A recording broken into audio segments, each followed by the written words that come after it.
Notre parcours est unique en France. On peut définir les médiations thérapeutiques par l'art comme des dispositifs de soins psychiques organisés autour d'une pratique artistique, qu'elle soit de réception ou de production. Et ce qui nous intéresse plus particulièrement, ce sont les enjeux relationnels, transférentiels, qu'ils soient conscients ou inconscients, que provoque cette rencontre au sein d'un dispositif artistique. Tous les enseignements sont construits autour du référentiel psychanalytique. On y trouve à la fois des cours théoriques sur les processus de sublimation, sur les médiations, la psychopathologie également, mais aussi des cours pratiques en atelier sur l'usage clinique des médiations par le masque, par le théâtre, par la musique ou encore par les marionnettes. Moi, j'ai fait ma licence dans une autre université. Et durant cette période, j'ai fait un stage et j'ai tenté de mettre en place un atelier parce que l'institution m'a demandé d'expérimenter ça. Et je me suis aperçue que sans avoir un référentiel théorico-clinique derrière, c'était très compliqué, c'était impossible de voir. D'où mon choix de m'orienter vers un master de médiation thérapeutique par l'art.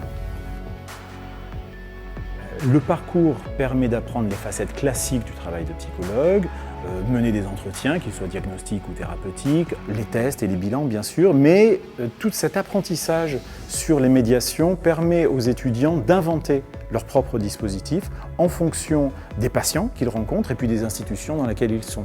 L'objectif, notre vœu, c'est de faire en sorte que les étudiants inventent les dispositifs et qu'ils ne soient pas dans une position où ils appliqueraient des dispositifs standardisés, des protocoles déjà existants.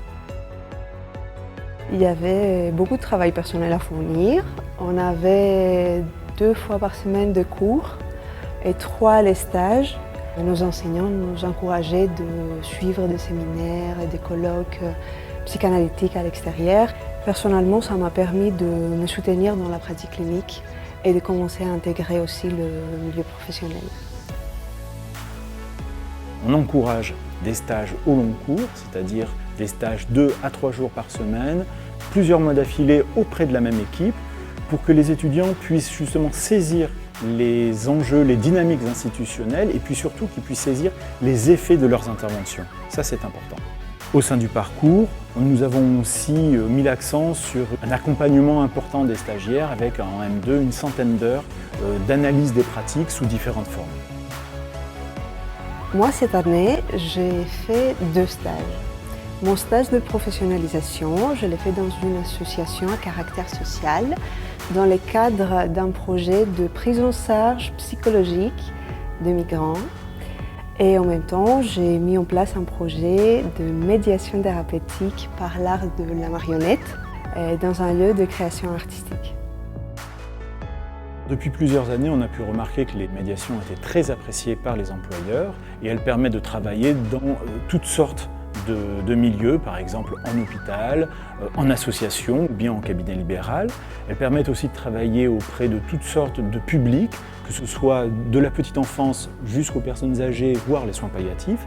Et puis enfin, elles permettent d'intervenir auprès de toutes sortes de problématiques, par exemple que ce soit au niveau psychiatrique, au niveau médical ou bien au niveau social. Suite à une proposition d'occupation d'un poste de psychologue clinicienne par l'association où j'ai travaillé cette année, j'ai continué à mettre en place des dispositifs de médiation thérapeutique en proposant aussi un projet de thèse à l'université de Nice Côte d'Azur